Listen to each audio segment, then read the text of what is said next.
Unang-una, ako po yung nagtataka, Ginoong Pangulo, pagka po pala si Senator Ping Lacson ang magdi-deliver ng privilege speech, wala pa po tayong nate-take up na kahit ano. Siya pala ay masyadong special dito sa chamber natin. Kasi po, pagka kami, lalong-lalo na ako, minsan patatapusin na lahat muna. Aabot po ng halos alas 7 hanggang alas 8 ng gabi. Kaya kung minsan po, pag ako nag-deliver ng speech, wala na si Senator Lacson. Ganun po pala siya ka-importante. Majority Leader, I think you should answer that particular Yes, Mr. President, statement. yung privilege speeches, alam mo, dalawang linggo na lang po naiiwan with due respect to Senator Marcoleta. Talagang tinutulak natin yung legislation. Una, yung privilege speeches, we put always, and it's been a practice in the past, in the tail end of the discussions, because the privilege speeches can take up a lot of time. Yung nangyari po kasi kahapon, just sa speech ni Senator Marcoleta, with due respect to the two sides, binanggit po niya yung pangalan ni Senator Lacson. So it is obvious that Senator Lacson would like to respond. So usually when it is personal and collective privilege, especially when they're trying to defend themselves, kasi gusto mong i-defend depensa ng sarili mo, binibigyan po natin ng pagkakataon. Ang senador na tumayo at any given point in time. Kaya kung sinabi din po sa akin ni Senator Marcoleta kahapon na ito po ay personal and collective dahil galit ako kay Senator Lacson, ginawa kong agad-agad. Pero hindi po niya kwento sa akin ano yung purpose ng kanyang speech. Kaya nung ninapitan niya po ako for speech, binabigyan po natin Senator Tulfo muna, pagkatapos si Senator Tulfo, Senator Marcoleta naman po. Pero yung laman po ng speech ni Senator Marcoleta ay binabanatan isang membro ng Senado. Obviously, that member of the Senate will stand and defend themselves. We have to give them priority. It goes for any member of the Senate, Mr. President. We will give that privilege to any member of the Senate.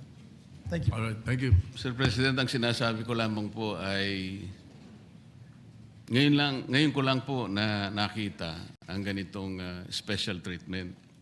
Hindi ko naman sinasabi, Mr. President, na lahat ay ganito. Kasi po yung yung una pa po bago ito, Mr. President, naalala ko, tinapos muna lahat po ng bisita, pati po yung mga galing sa Southeast Asian Games.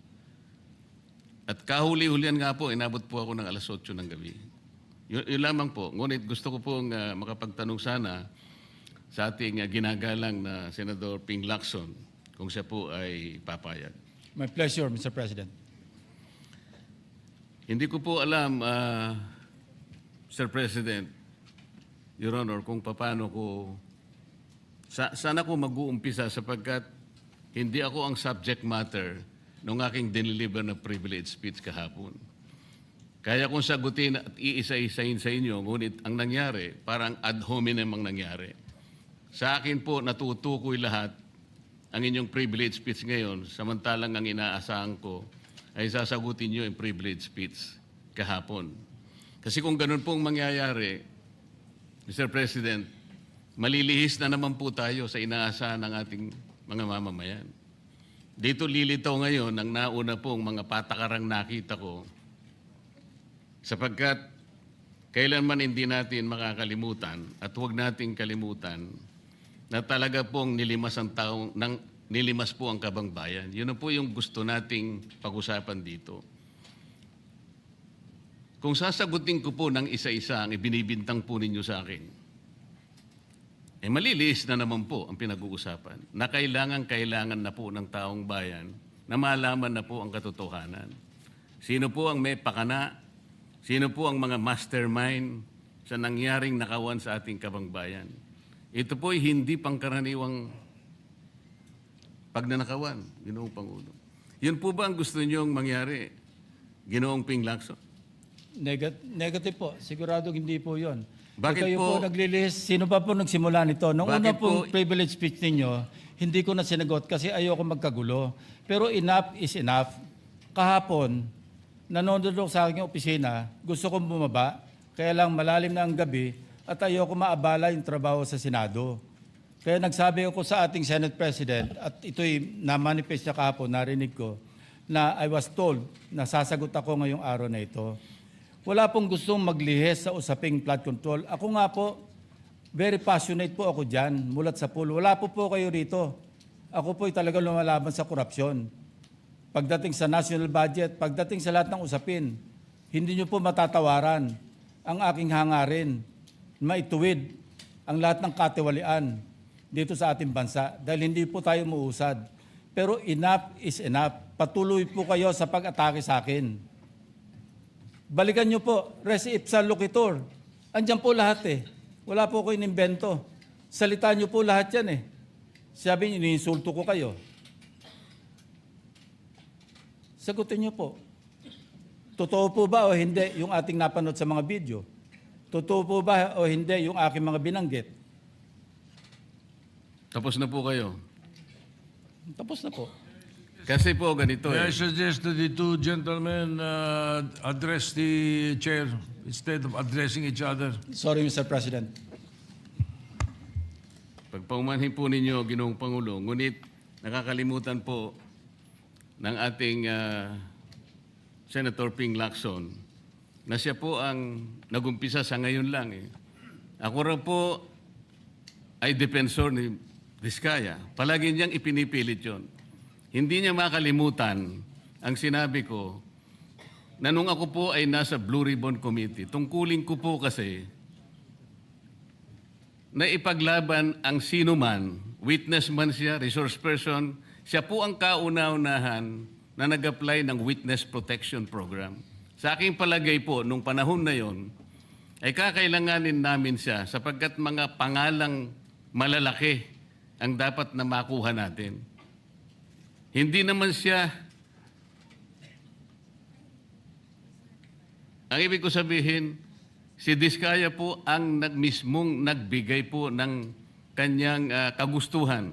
Nung una po, Mr. President, ayaw ko ang maniwala sa kanya. Kaya sinabi ko sa kanya, gumawa ka ng sulat, kahit sulat kamay, para sa ganun, walang masabi ang iba na parang ako pang nag-initiate sa'yo dahil hindi kita kakilala. Kailangan malaman muna natin kung ano ang laman ng iyong testimony. At kailangan ma-determine natin kung talagang meron kang may kukontribute na mga pangalan. Kasi importante na lumitaw ang mga pangalan ng mga taong talagang utak ng pagnanakaw na ito. Yun po ang pinag-umpisahan nun eh. Dahil mabigat ang kanyang gagawin, Mr. President, nakita ko sa kanyang kagustuhan na siya'y sumailalim sa Witness Protection Program. Kinilala ko naman yun, Mr. President. Malalagay nga sa alanganin ng buhay niya. Yun po naman ay nakalagay sa batas eh. Bakit ngayon akusahan ako na ako pa ang nagdidepensa sa kanya? Nandun naman po sa batas eh.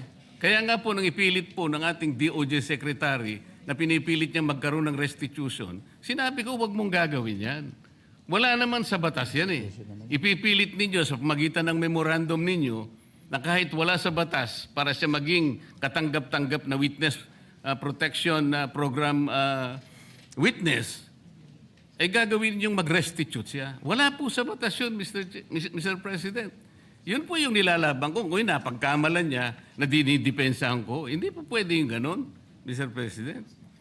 So ngayon, hanggang ngayon, pati ba naman ng asawa ko na independent director, kakalantariin pa rito. Saan ba natin pag-uumpisa ng pag-uusap na ito? Pagkatapos, ipipilit na naman ninyo yung Kalayaan Island Group.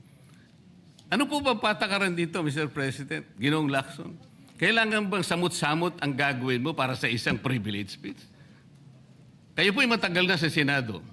Alam ko po, kabisado nyo yung patakaran dito. Ang isang privilege speech nakatutok lang sa isang subject matter. Pero ang gagawin po ninyong samot-samot ito, at pagkatapos ay mag-uumpisa kayo na para bang ang nilalaman ng privilege speech ninyo puro ad hominem.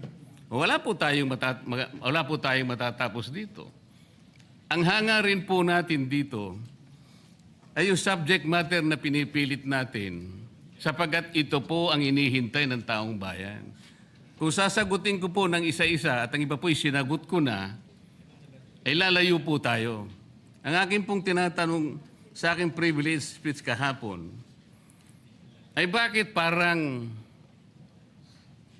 hindi ninyo pinagbigyan ang ibang mga tao na napakarami nilang dapat sabihin para sa ganun malaman natin ang katotohanan. Kayo po ang nagsabi, Senator Lacson, Mr. President,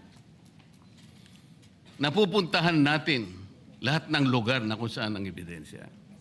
Hindi po ba kayo po'y nagpahayag noon dito sa plenaryo, Mr. President, Senator Lacson, at sinabi nyo na ang presidente ay name drop ni Yusek Bersamin.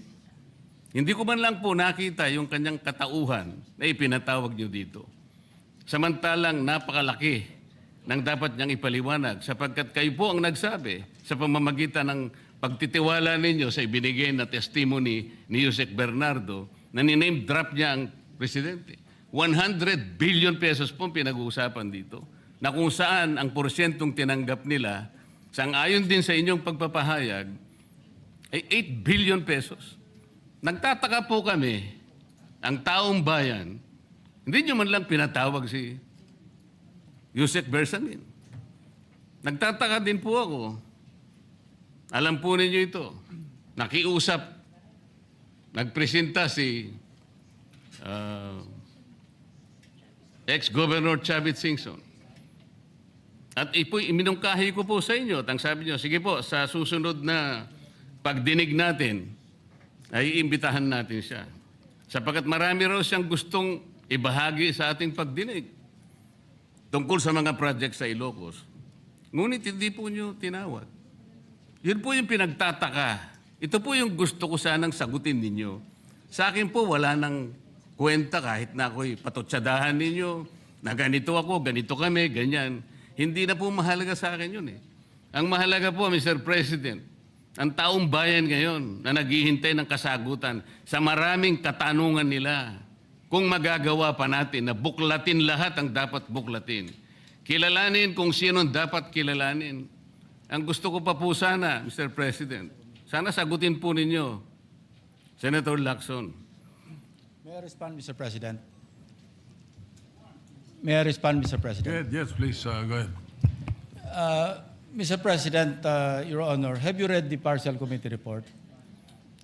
Ganito po ang nangyari, Mr. No, have President. you read the partial committee report? That is my question, Mr. President. Binasa ko po, ngunit hindi ko po magawan ng paraan kung paano ko po itatrato. Kasi kahit na po ganun ang nangyari, tiningnan ko po eh. Kaya lang, sabi ko sa mga staff ko, nung mag-meeting kami, bakit ka ako wala man lang pirma ito? Ito po italiwas po sa inyong ipinahayag kahapon. Sinabi nyo rito, If I may be natanggap allowed, ko. Mr. President. Patapusin niyo muna ako para may paliwanag ko kung bakit hindi man lang ako sumagot sa inyo dito sa ibinigay niyong material na ito. Kasi sinabi po ninyo, for one, I have it on record that his office already received a copy of the BRC Parcel Committee report as early as February 11, both hard and soft copies, but he has not signed it, even with I dissent remark. It follows that as chairman, I was first to sign before routing the same contrary to his claim that I did not. Kahapon lang po namin nakita ito, Mr. President. Pero hawak ko po dito yung ipinrint naming kopya na nakuha lang namin sa isang link sa PDF document. Kami lang po nagprint nun. Wala pong pirma. Mr. President, we assume that it came from the office of Senator Lacson or probably from the Blue Ribbon Committee. I would not assume otherwise. So sabi ko, kung walang pirma ito, wala man lang covering letter, ano bang gagawin namin dito? Gagawin ba nating banderitas ito? Ganun po ba yung pagbibigay ng isang importanteng dokumento? Kung inaakala po yung importante ito, eh bakit wala naman pong pirma man lang? Sa akin palagay, hindi po ganun ang pagtrato sa amin bilang miyembro ng Blue Ribbon Committee. Dapat man lang sana, kahit na initial nyo lang po at meron siguro kayong instruction doon, anong gagawin namin dito? Now, before Senator Lacson responds, will you answer the question? Did you read it or not? That was the question. Yes, Mr. Are President. you ready? Okay, Senator Lacson, go ahead. Yes, Mr. President. I mentioned it in my privilege speech.